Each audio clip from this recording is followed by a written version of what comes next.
사도신경하심으로 신앙 고백하겠습니다. 전능하사 천지를 만드신 하나님 아버지를 내가 믿사오며 그 외아들 우리 주 예수 그리스도를 믿사오니 이는 성령으로 잉태하사 동정녀 마리아에게 나시고 본디오 빌라도에게 고난을 받으사 십자가에 못 박혀 죽으시고 장사한 지 사흘 만에 죽은 자 가운데서 다시 살아나시며 하늘에 오르사 전능하신 하나님 우편에 앉아 계시다가 저리로서 산자와 죽은 자를 심판하러 오시리라.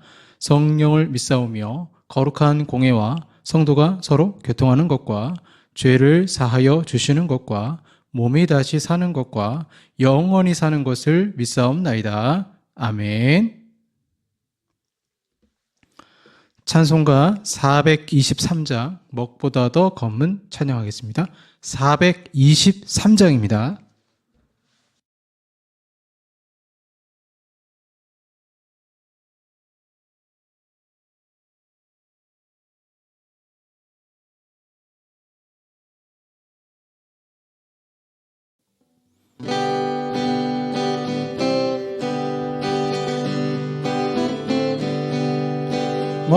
먹보다도 더 검은 죄로 물든 마음이 흰눈보다 더 희게 깨끗하게 씻겼네. 주의 보혈 흐르는데 믿고 뛰어나가 주의 은혜 내가 입어 깨끗하게 되었네.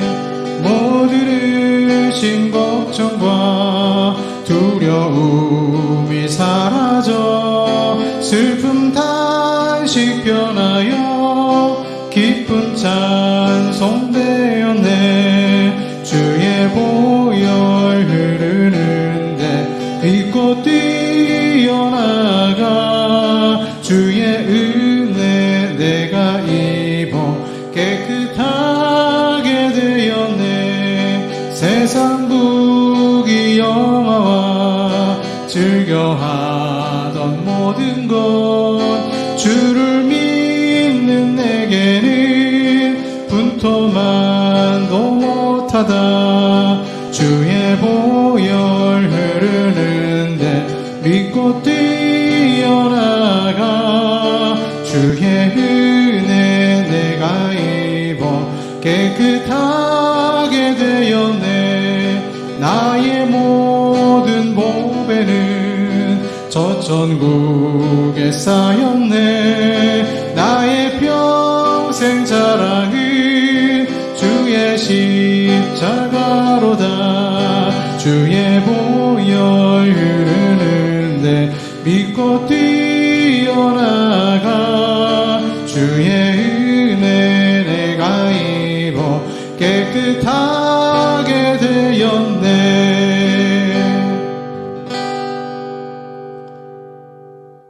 아멘. 기도하겠습니다.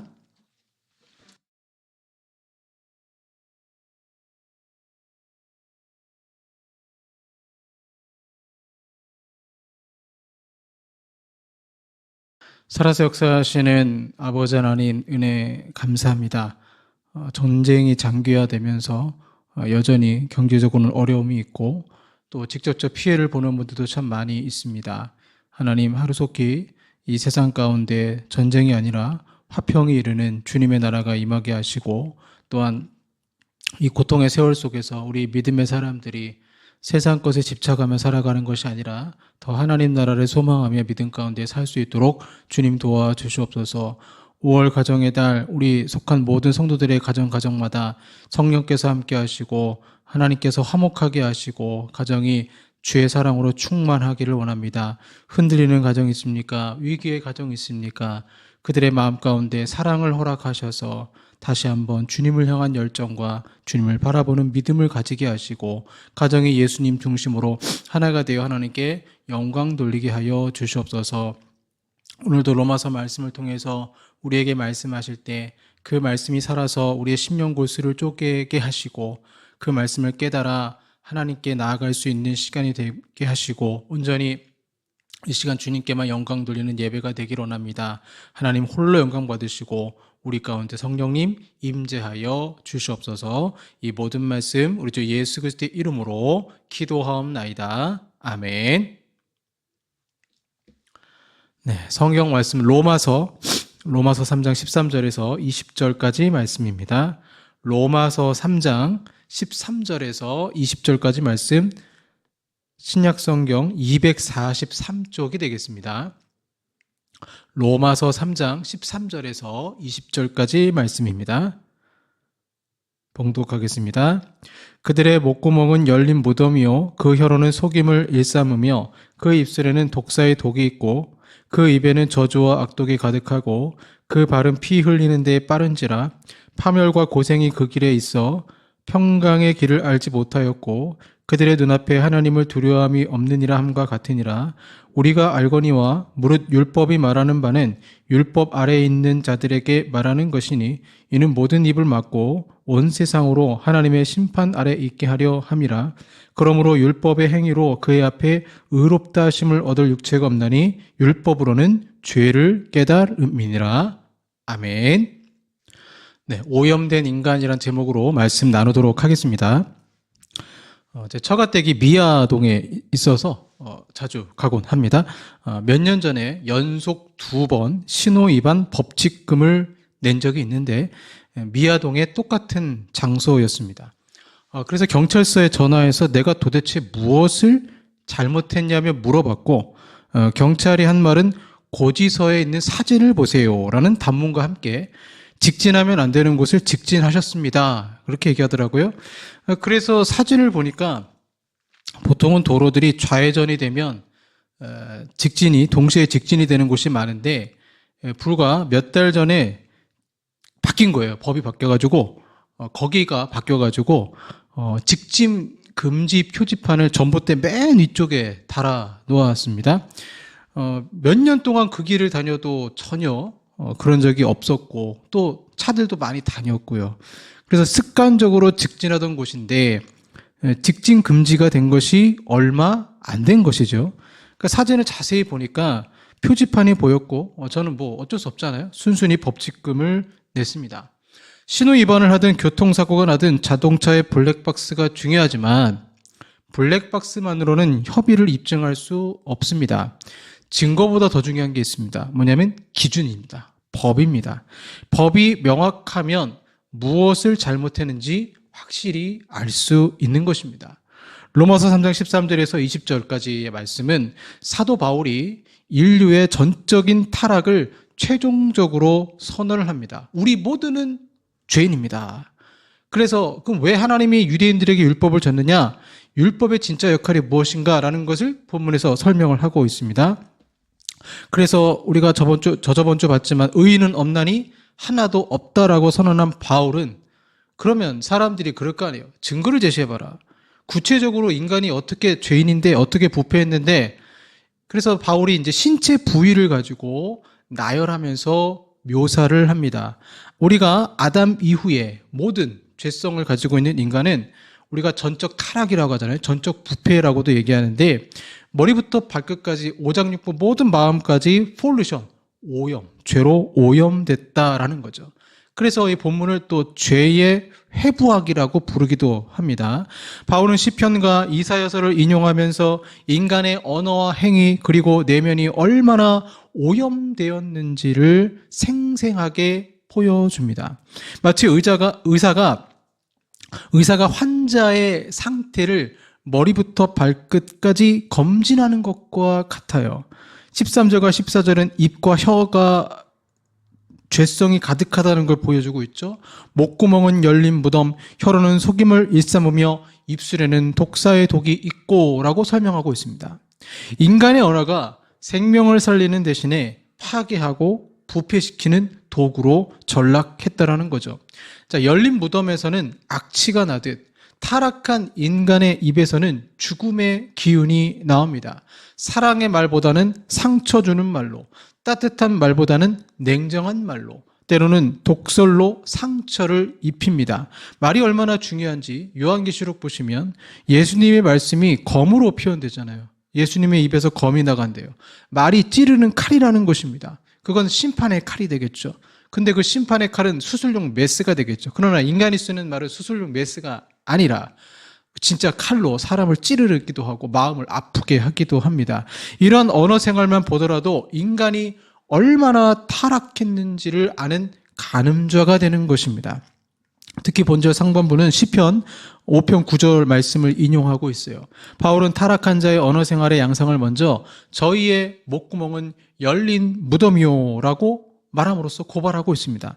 유대인에게 있어서 또 구약의 율법은 죽음은 부정한 것입니다. 그래서 레위기를 쭉 읽다 보시면 부정한 여인이 또 부정한 남자가 앉았던 자리에 내가 앉아버리면 똑같은 자리에 앉아버리면 나도 부정한 자가 될 정도로 아주 레위기는 이 거룩에 대해서 강조를 하고 있죠. 더군다나 죽음은 어떻겠습니까? 죽음은 부정한 거예요. 그래서 시체가 매장되어 있는 무덤은 사람들과 접촉되지 않도록 그 입구를 견고하게 봉했을 뿐 아니라 회를 칠하여 무덤이 있음을 알림으로써 사람들의 접근을 막았어요. 그러나 간혹 오래되고 관리가 허술하여서 유대인은 이제 그 무덤을 돌로 막았잖아요. 돌이 굴러 내려서 열린 무덤이 생기기도 했습니다. 여기서 열린에 해당하는 아네오그메노스라는 단어는 완료형입니다. 그래서 과거에 열려진 상태가 현재까지도 지속되고 있음을 보여줍니다. 인간의 마음이 이와 같다라는 거죠. 열린 무덤같이 아담에서부터 지금까지 계속 열려 있는 것입니다. 이는 사악한 자의 언어 생활은 마치 열린 무덤, 계속적으로 악취를 뿜어내는 것처럼 사람들을 괴롭게 함을 잘 보여주는 것이죠. 고등학교 시절 10번 버스를 타고 경기 기계공고를 가다 보면 저희 학교 앞에 그때 또 하나 학교가 있었는데 저는 이제 그 당시 남녀공학이 아니었고 남학생들만 이제 다닌 학교였고 그 학교는 남녀공학 학교였어요. 그럼 여학생들이 우르르 몰려와서 버스를 타는데 야 정말 버스를 탈 때 그 여학생들 3-4명이 버스에서 막 얘기를 해요. 얘기를 하는데 친구와 대화를 하는데 욕으로 시작해서 욕으로 끝나는 것을 듣고 제 충격을 받았던 기억이 있습니다. 여러분 가장 고치기 어려운 것이 혀 아니겠습니까? 거친 말보다 나쁜 것이 또 속임을 베풀며 이렇게 말하고 있어요. 마음의 거짓됨을 입술로 표현한 것입니다. 그리고 속임을 베풀며에 해당하는 에돌리우사는 돌리오의 미완료 시제로 계속해서 속인다는 뜻입니다. 사람이 한 번 거짓말하나요? 아니요, 2번 거짓말합니다. 사기꾼이 한 번 사기치나요? 계속 사기칩니다. 이는 예수 안에서 거듭나기 이전의 인간의 본성이 얼마나 거짓된 상태인지를 잘 보여주는 거죠. 만물보다 거짓되고 심히 부패한 것이 사람의 마음인데 그 마음이 이끄는 대로 행동하면 타인을 속이는 삶을 살 수밖에 없습니다. 자, 사기치는 것뿐만 아니라 그 입술에는 독사의 독이 있고라는 표현이 있어요. 시편 140편 3절의 인용 말씀이죠. 입술에 독사의 독이 있다라는 것은 다시 말해 그 말이 타인의 감정과 인격을 죽이는 치명적인 독과도 같다라는 거죠. 어떤 뱀은 코브라죠. 코브라는 이제 사냥감이 있으면 문 다음에 독을 주입시키잖아요. 제가 뱀 이름은 기억이 안 나는데 코브라도 이제 치사량이 굉장히 높은 독으로 사람을 공격하는 뱀이 있고 또 하나 어떤 뱀은 독이 그렇게 강하진 않은데요. 대신에 엄청나게 많은 양을 주입을 시켜서 독이 강하게 맞는다라는 거죠. 사람의 언어가 그럴 수 있다라는 것입니다. 그래서 본문의 독사에 해당하는 아피스토는 이집트의 사막에 사는 맹독성을 지닌 코브라를 가리키는데 복수형이에요. 그 말은 사악한 자의 말은 많은 독사들의 독을 모은 것과 같다라는 의미입니다. 하나님을 떠나 있으며 예수 그리스도의 은혜로 거듭나지도 못한 이 사람들의 언어가 얼마나 치명적인지를 바울이 설명하고 있습니다. 그래서 바울은 목구멍, 혀, 입술, 발성기관이죠. 발성기관을 구체적으로 언급함으로써 악인이 하나님의 선물인 언어를 추악한 죄의 도구로 삼고 있다면 그 말하는 그 사람의 마음이 얼마나 부패했겠냐라는 것입니다. 예수님 말씀처럼 밖에 있는 것이 나를 더럽히는 게 아니고 내 안에 더러운 것이 입으로 나오는 것입니다. 요즘은요, 참 사실 확인도 하지 않고 정치인들이 음모론을 제기한다거나 상대방을 공격합니다. 객관적 사실을 살짝 왜곡하거나 때로는 검증되지 않은 자료를 가지고 헐뜯는 것입니다. 마음이 부패하니 혀도 부패하고 거짓말과 사기와 공격성이 있으니 똑똑한 사람들은 또 글로 사기치는 것입니다. 마음이 인간의 의지를 움직이기 때문에 마음이 부패하면 인간의 모든 행동, 특별히 언어 생활이 죄로 드러나게 되어 있는 것입니다. 언어만 그런가요? 15절부터 17절까지는 그 바른 피 흘리는데 빠른지라 평화의 길을 알지 못하고 타인에게 해를 입히며 이제 입으로만 뿐만 아니라 손과 발을 가지고 폭력을 행사하는 것입니다. 그래서 타인에게 해를 입히며 파멸과 고생의 길로 치닫는 인간의 폭력성을 지적을 하죠. 인간의 폭력성이 없으면 전쟁이 이 땅에 왜 일어나겠습니까? 전쟁이 일어나는 건 인간의 폭력성, 죄성을 드러나는 것입니다. 2026년 5월 5일 날 최근이었죠. 11시경에 아니죠. 정오가 아니고 자정 11분경에 어린이날 새벽이었습니다. 광주광역시의 광산구 월계동에서 그 보행로에서 귀가 중이던 고등학교 2학년 A양이 흉기에 찔려 사망했고 이를 도우려던 남고생이 흉기에 휘둘려 부상을 당했습니다. 범인이 누구냐? 뉴스에 계속 나오잖아요. 장윤기라는 사람이죠. 23살 남자인데 그래서 이 사람 이제 인터넷에 보면 얼굴이 공개가 됐죠.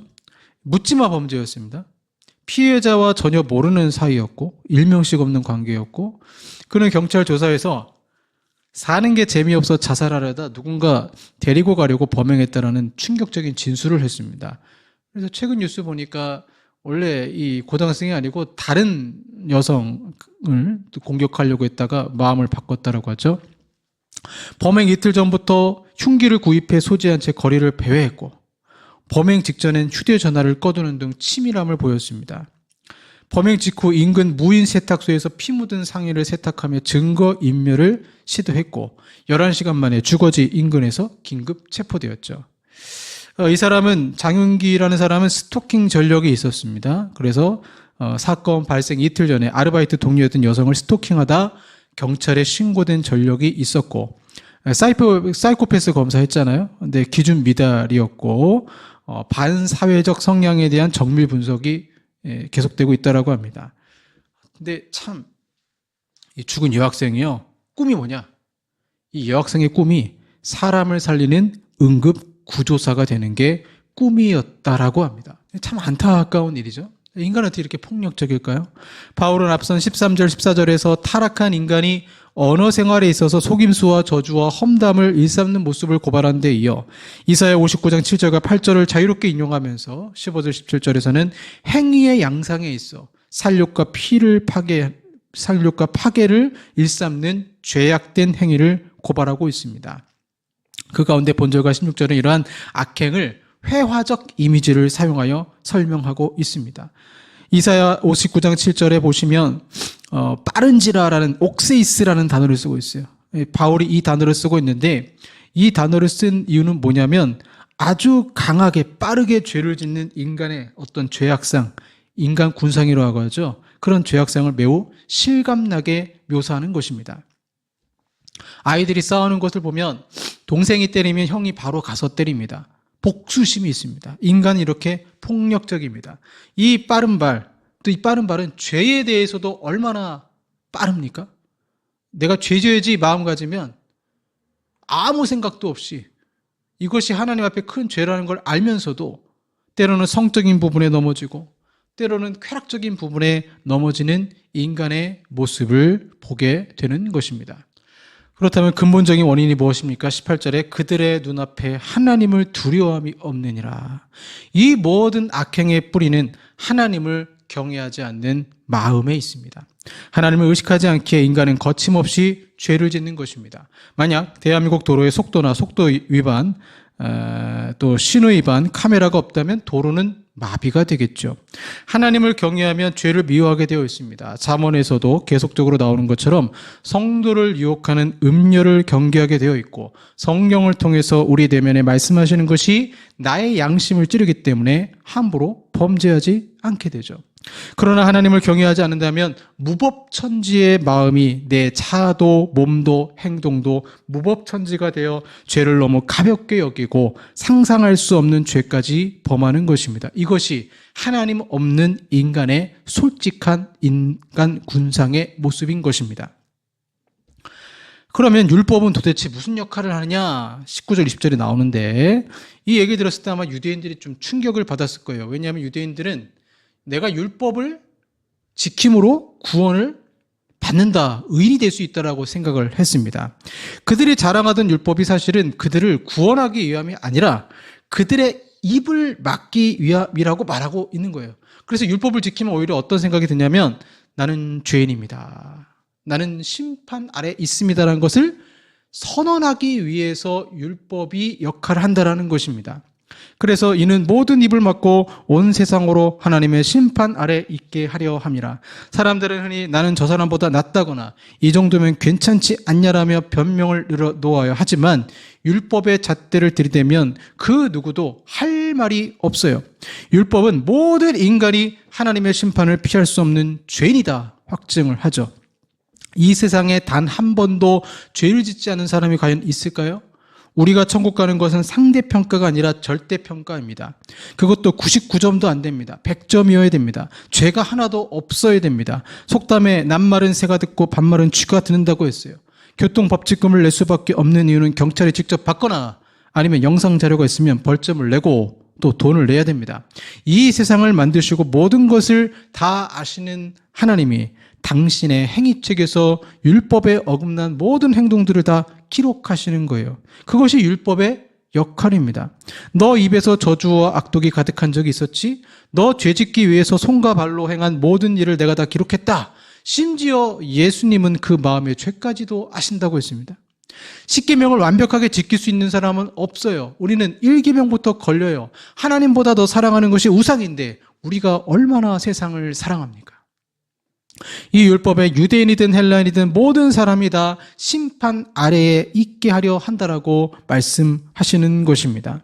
그래서 그러한 율법 아래에 있는 인간들은 15절, 16절, 17절 보시면 파멸과 고생이 그 길에 있고 평강의 길을 알지 못하라는 거예요. 우리 건이들 그러죠. 아유, 마음고생 심하게 하십니다. 마음고생 심하게 하는 거예요. 왜? 죄가 있기 때문에. 그래서 여기서 파멸이라는 단어가 산산이 부수다, 박살을 내다, 완전히 원형을 알아볼 수 없을 정도로 철저히 파괴된 현상을 의미합니다. 죄가 그런 역할을 한다라는 거예요. 그리고 고생이라고 하는 단어는 비참, 고통이라는 뜻입니다. 그러니까 인생이 고통인 것이죠. 이러한 인간의 모습들, 즉 불행은 악인은 자신의 인생길에서 피할 수 없는 요소가 이 세상에 죄가 있고 내가 죄인이다라는 걸 피할 수 없는 증거가 뭐냐면 무엇이 있다라는 것입니까? 16절과 17절에 파멸과 고생이 있고 평안한 마음이 없는 것입니다. 그러니 한마디로 정신적, 육체적 심한 고통을 겪게 되는 거예요. 이 절망에서 헤어나오지 못하는 것입니다. 하나님을 소외시키고 인간의 이성을 절대적인 신뢰를 두었던 계몽주의, 그러나 세계 1, 2차 대전이 일어나면서 철저하게 무너지면서 실존주의, 때로는 허무주의가 이르고 말았습니다. 지금도 마찬가지잖아요. 죄성이 없는 인간인데 어떻게 지금 이스라엘, 미국, 이란 전쟁, 그 전쟁 속에서 또 러시아, 우크라이나 전쟁 속에서 수많은 사람이 죽고 있지 않습니까?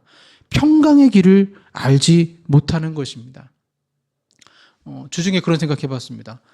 어떻게 성경은 다윗 때도 그렇고 모세 때도 그렇고 지금 시대에도 또 유럽 중세 시대에도 근세에도 더 어떻게 다 사람들한테 영향을 끼칠까? 주중에 잠깐 그런 생각을 했어요. 근데 이유를 알겠더라고요. 아, 맞다. 그 시대 인간이나 지금 인간이나 똑같이 그렇게 생각을 했습니다. 그 아담 이후로의 사람들, 노아의 방주에 배 타기를 거절했던 사람들, 소돔과 고모라 사람들, 그리고 지금 이 시대 사람들, 그래, 다 똑같은 죄인이니까 성경에 그래서 적용이 되는구나, 은혜가 되는구나, 말씀이 나에게 파고드는구나, 그런 생각을 하게 됐어요. 그러므로 아무리 율법을 내가 많이 알고 지킨다 해도 바울은 선언하는 것입니다. 20절에 그러므로 율법의 행위로 그의 앞에 의롭다 하심을 얻을 육체가 없다. 아주 단호하게 선언하고 있어요. 아무리 율법을 잘 지키려고 노력해도 그 행위 자체가 우리를 하나님 앞에서 의로운 상태로 만들어주지는 못한다라는 것입니다. 그러므로 TOD라는 접속사인데요. 이건 또 그러므로가 될 수도 있습니다. 또는 왜냐하면이라는 단어로 될 수도 있습니다. 어떤 번역을 하든 의미는 비슷하다라는 거죠. 그래서 바울은 이 말씀을 통해서 예수 그리스도가 없이 율법 행위만으로는 어떤 사람도 하나님 앞에서 의롭다 하심을 얻을 수 없다. 왜냐하면 그 앞절에 너의 언어 생활을 봐라. 너의 죄를 향해 달려가는 손과 발을 봐라. 그런데도 너는 율법을 지켜서 구원받을 수 있다고 생각하니? 너는 행위로 의로울 수 있다고 생각하니? 바울은 이러한 모든 것들을 살펴봤을 때 어떤 사람이든 모든 인간은 의롭다 하심을 율법을 행함으로 얻을 수 없다라고 선언하는 것입니다. 전적 타락과 전적 무능 상태에 있는 인류 가운데 율법의 요구를 모두 이룰 수 있는 사람은 아무도 없어요. 왜? 오염된 인간은 자신의 그 선한 행동까지도 오염된 것입니다. 음식이 부패하면 먹을 수 없듯이 부패된 존재에게는 부패된 삶의 양식이 드러날 뿐입니다. 즉 율법 아래에 있는 인류 가운데 행위로 하나님 앞에 의롭다 하심을 받을 사람은 아무도 없고 하나님 앞에서 의인으로 인정받을 수 있는 유일한 조건은 그래서 행위가 아니라 믿음입니다. 나에게 의의 옷을 입혀주시는 예수 그리스도. 전적으로 타락하여 자신의 구원을 위해 아무것도 할 수 없는 인간은 그 누구를 막론하고 솔라피데 오직 믿음으로만 의에 이룰 수 있다라는 것이죠. 왜냐하면 예수님만이 이 죄를 해결할 수 있기 때문입니다. 그래서 율법의 역할이 무엇입니까? 죄를 깨달음이니라. 율법의 기능을 원문에 보면 이렇게 나와요. 왜냐하면 율법으로 말미암아 죄에 대한 인식이 오기 때문이다라는 것입니다. 그노시스에 에피가 들어갔어요. 에피그노시스라는 것은 확실하게 알게 되다, 분명하게 지각하게 되다라는 것입니다. 그 교통법칙급 했을 때 확실하게 알게 되는 것처럼 법명이 나오잖아요. 확실하게 에피기노스코 알게 된 것입니다. 그래서 검사나 변호사가 죄에 대해서 얘기할 때 법문 어디에 근거해서 이것이 죄가 되는지 설명하듯이 율법으로는 나의 죄가 확실해지는 것입니다. 아, 그렇게 내가 죄를 졌구나. 그럼 이렇게 알게 되면 끝일까요? 형벌을 받잖아요. 내 힘으로는 해결할 방법이 없어요. 죄를 깨달았다고 하지만 여전히 나는 죄를 짓고 그 죄를 해결할 방법을 모르는 것입니다. 즉 율법은 사람을 의롭게 하거나 죄에서 구원하지는 못하고 다만 죄를 인식하게 할 뿐입니다. 따라서 율법에서 구원을 찾으려는 사람들은 누구라도 절망하게 됩니다. 바울이 그걸 경험한 거예요. 절망한 거예요. 그래서 율법은 갈라디아서 3장 24절에 예수님에게로 인도하는 몽학 선생의 역할을 하는 것입니다. 율법은 그것을 의지하는 사람들을 직접 구원으로 인도해 드리는 것이 아니라 그래서 나는 구원이 필요합니다 라고 주님을 의지할 필요성을 느끼게 하는 것입니다. 결국 율법은 인간으로 하여금 자기 안에서 절망하게 만들고 예수님 안에서 희망을 가지게 합니다. 죄의 인식, 그 명의라고 하죠. 명의가 뭘 잘하는 겁니까? 진단을 잘하는 거예요. 진단. 그러니까 이 죄의 인식은 명의의 진단과 같아서 죄의 문제를 해결하는 출발점이 됩니다. 이것이 선행되지 않고서는 죄에 대한 해답을 찾아낼 수가 없는 것입니다. 그래서 여러분, 율법은 진단서이지 치료제가 아니에요. 바울이 말하는 율법의 핵심 기능이 바로 이것입니다. 율법으로는 죄를 깨닫는다. 거울과 같아요. 얼굴에 내 외모에 묻은 더러운 오물을 보여주는 거울과 같습니다. 거울은 오물을 닦아내지는 못하지만 내 상태가 어떤지는 정확히 알려줍니다. 그 속은 어떨까요? MRI가 있잖아요. 몸속에 암세포를 발견하게 해주는 장비가 있습니다. MRI가 암을 치료해주지는 않지만 수술이 필요하다는 사실을 깨닫게 합니다. 그래서 바울이 이렇게까지 인간의 절망적인 상태를 길게 설명한 이유가 있어요. 다음 주에 보겠지만 바로 21절 복음이 시작되는 것입니다. 너희들 아무리 바벨론 쳐도 의로울 수 없어. 근데 하나님이 한 가지 방법을 마련하셨어. 자신이 중환자라는 사실을 절실히 깨달은 사람만이 의사를 간절히 찾게 됩니다. 율법을 통해 우리 자신이 구제불능의 죄인임을 인정할 때 비로소 인간의 노력이 아닌 하나님의 한 의 예수 그리스도가 우리에게 유일한 희망임을 발견하게 됩니다. 난 건강합니다. 난 괜찮습니다. 현대 시대는 자아 존중감을 주장하고 자아를 강하게 하라고 합니다. 아니에요.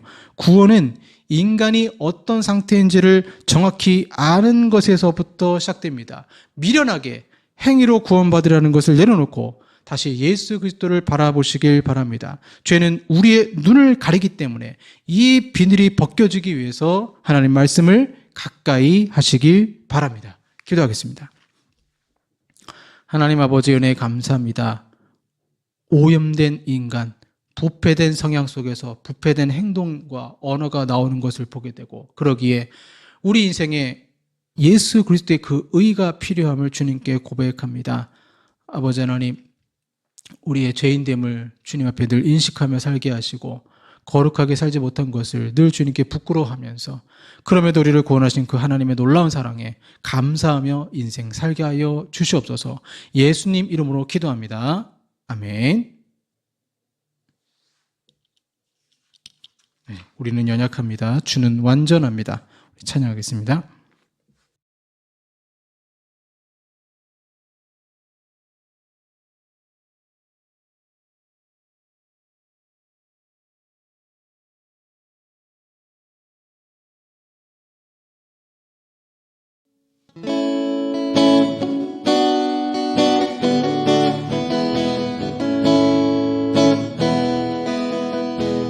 주여 우린 연약합니다. 우린 오늘을 힘겨워합니다. 주 뜻 이루며 살기에 부족합니다. 우린 연약합니다. 주여 우린 넘어집니다. 오늘 하루 또 실수합니다. 주의 긍휼을 구하는 죄인입니다. 우리 주만 바라봅니다. 한없는 주님의 은혜 온 세상 위에 넘칩니다. 가릴 수 없는 주 영광 온 땅 위에 충만합니다. 주님만이 길이오니 우린 그 길 따라갑니다. 그날에 우린 이루실 주는 완전합니다.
기도하겠습니다.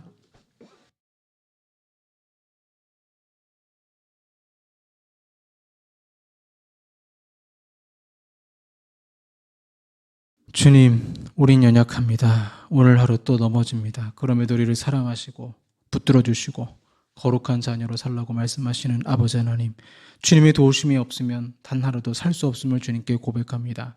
이 시간도 아버지 앞에 11조로 구제 성교 감사로 영광 돌립니다. 주님 기쁘게 받아주시고 우리 성도들의 삶 가운데 부족함이 없도록 늘 채워주시고 건강 지켜주시고 은총으로 역사하여 주시옵소서. 예수님 이름으로 기도합니다. 아멘. 지금은 우리 구주 예수 그리스도의 은혜와 성부 하나님의 사랑하심과 성령 하나님의 교제교통 역사하심이 자신의 죄인됨을 알고 하나님의 의를 구하며 살기 원하는 우리 사랑하는 성도들과 한국 교회 위에 영원토록 함께 있을지어다. 아멘.